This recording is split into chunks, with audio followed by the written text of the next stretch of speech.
पुणे जो किला है, यहाँ नमाज पढ़ने का मामला, जिस तरह से बीजेपी नेता नितेश राणे का भी बयान इसमें सामने आया है। उन्होंने कहा कि हाजी अली के सामने अगर हम हनुमान चालीसा का पाठ पढ़ें तो फिर क्या होगा। तो अब देखिए कि ये मामला कितना और ज्यादा तूल पकड़ता जा रहा है। क्या कुछ और बोला नितेश राणे ने, सुनिए।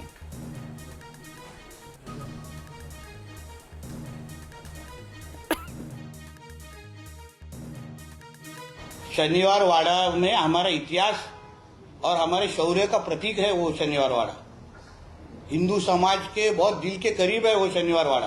अगर इतना ही अगर तुमको ना उधर नमाज पढ़ना है तो फिर कल हमारी हिंदुत्व संगठना जाके हाजी अली के बाहर खड़े रहे और वहां हनुमान चालीसा का पठन चालू करेगा तो चलेगा क्या?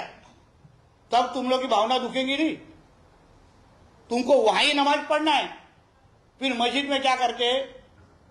मस्जिद में क्या क्या रखा रहता है? फिर जहां प्रार्थना करने के लिए जगह दी है उसने वहां करना चाहिए। फिर अगर हमारे हिंदुत्व कार्यकर्ताओं ने जाके वहां अगर आवाज उठाया ना तो सही किया है ना, वरना कल फिर हाजी अली के बाद अगर जोरदार हनुमान चालीसा बोली जाएगी, हमारी महाआरती की जाएगी तो फिर कोई आवाज नहीं निकलनी चाहिए। देखिए, ये लोग जो है ये पूरी जो देश की सेकुलरिज्म है, प्लुरलिज्म है, उसको नष्ट कर रहे हैं। ये बीजेपी वाले सिर्फ नफरत फैला रहे हैं। अगर समझिए कि जुम्मा का दिन था, जुम्मा के वक्त अगर 3-4 मुस्लिम महिलाओं ने एक जगह पे नमाज पढ़ ली तो कौन से पहाड़ टूट पड़े? हाँ, ये लोग अपने हिंदू भाई गरबा खेलते ट्रेन में, हमने तो कभी ऑब्जेक्शन नहीं उठाया।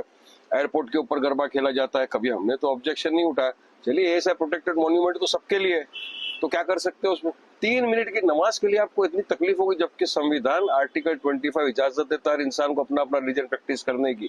तो आप कितना नफरत फैलाएंगे? और शुद्धिकरण करने जा रहे हो। अरे शुद्धिकरण करना है आपको, अपने दिमाग का शुद्धिकरण करिए। जो दिमाग में आपकी नफरत फैली हुई है ना, शुद्धिकरण उसका करिए।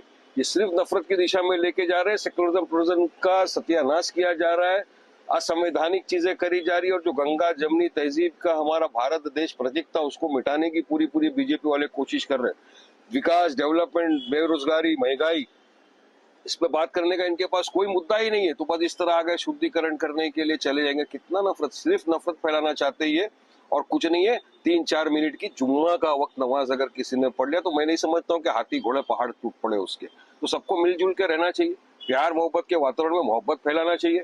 तो आप चले वहां पे शुद्धिकरण करने के लिए। मैं फिर बोल रहा हूँ, शुद्धिकरण आपको अपनी मानसिकता की करनी है। वो मानसिकता जो नफरत से भरी हुई है उसका शुद्धिकरण आप करिए, देश का विकास होगा और देश में मोहब्बत बढ़ेगी। और इस पूरे मामले पर शरद पवार क्या कुछ कह रहे हैं, ये भी आपको सुनवाते हैं। डॉक्टर बाबा साहब अम्बेडकर जी के संविधान के द्वारा इस देश में रहते, इस देश का जो कामकाज है वो संविधान के द्वारा होता है। संविधान ने हर जाति हर धर्म को अपना मजहब, उसी के साथ अपनी रोज की जो नहीं क्या डे टू डे नहीं क्या लाइफ नहीं क्या हम लोग जो लाइफ स्टाइल है वो गुजारने के लिए परमिशन दी है।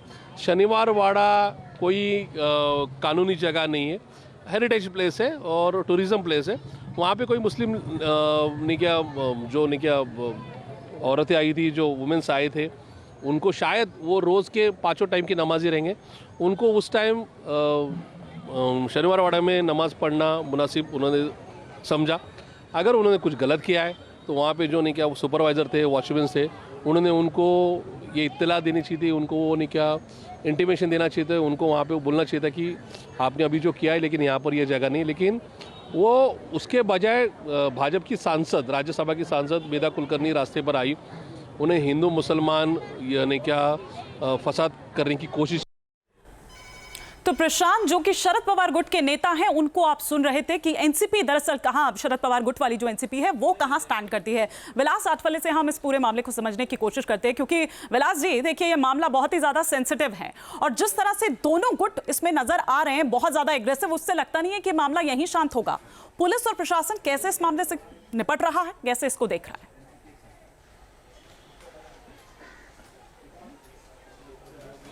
देखिए, पुलिस अभी संकट में है कि किसकी साइड ले। अगर महायुति की बात करें तो बीजेपी, अजित पवार की राष्ट्रवादी कांग्रेस, ये सरकार में एक साथ है। वही नीतीश राणे जो बीजेपी के मंत्री है, वो इस प्रकार की भाषा कहते कि हाजी अली में जाकर हम हनुमान चालीसा अगर पढ़े तो आपको चलेगा था। रूपाली ठोंबरे जो पुणे की एनसीपी अजित पवार की नेता है, उन्होंने कहा है कि अगर मेधा कुलकर्णी जो राज्यसभा की बीजेपी की सांसद है उसके ऊपर कार्रवाई नहीं की तो वो पूरी तरह से रास्ते पर उतरेगी। तो ये तनाव जो है काफ़ी बढ़ता हुआ दिखाई दे रहा है। ये पॉलिटिकल जो माइलेज लेने का काम दोनों पार्टी की ओर से हो रहा है, क्योंकि आने वाले दिनों में निकाय चुनाव है, नगर परिषद चुनाव है, नगर पालिका चुनाव है, तो इसका फायदा हर पार्टी खुद लेना चाहती है। तो इसीलिए शनिवार वाड़ा में 2 दिन पहले जो नमाज पढ़ी गई थी उसका वीडियो वायरल होने के बाद मेधा कुलकर्णी ने वहां जाकर गोमूत्र जो है उससे साफ करने की कोशिश की, और इसी को मेधा कुलकर्णी के खिलाफ महायुति में जो शामिल अजित पवार की पार्टी है वो रास्ते पर उतरेगी।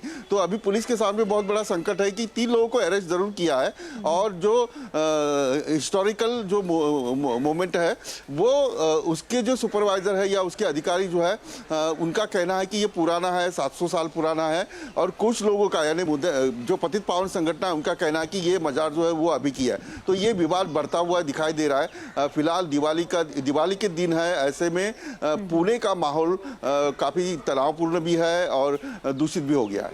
नहीं तो विलास जी, जो भी इस तरह के ऐतिहासिक जो भी प्लेसेस होते हैं, जो भी स्थान होते हैं, वहां पर ऐसे ही ठीक है घूमने फिरने के लिए लोग जाते हैं, कहीं टिकट लगती है कहीं नहीं लगती है, लेकिन इस तरह से वहां पर जाकर नमाज अता करना, क्या ये इस तरह का यहाँ पर पहला मामला है या इससे पहले भी यहाँ पर इस तरह से नमाज अता की जाती रही है? ये एक नॉर्मल है वहां पर प्रोसेस?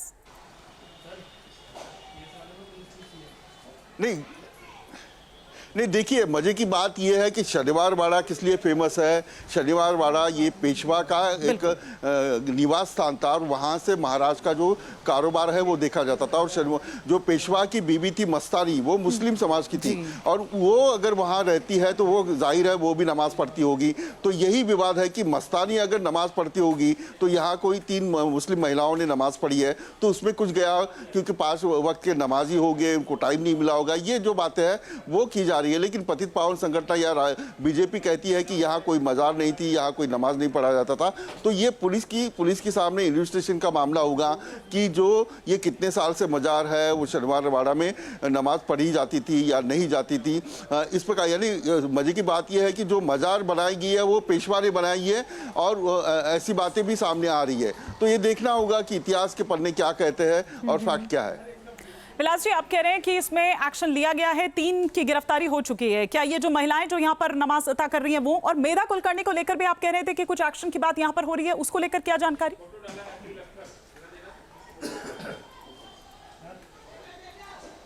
देखिए, रूपाली ठोंबरे अजित पवार राष्ट्रवादी कांग्रेस की बड़ी नेता है और काफ़ी एग्रेसिव है। वो उनका कहना है कि मेधा कुलकर्णी ने ये पूरा वातावरण जो है वो दूषित करने का काम किया है। जब तक उनके ऊपर कोई कार्रवाई नहीं होती तो तब तक हम रास्ते पर उतरेंगे, ये सीधी तरह से अजित पवार की पार्टी ने ऐलान किया है और इशारा भी दिया है। अब मेधा कुलकर्णी जो है वो बीजेपी की सांसद है, राज्यसभा की सांसद है, वो भी बड़ी नेता है।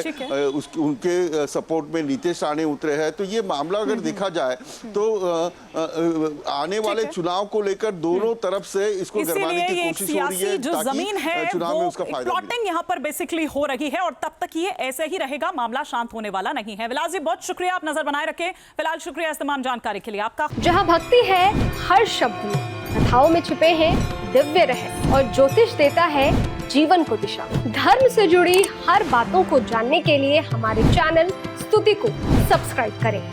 चैनल पर जाने के लिए इस लिंक पर क्लिक करें।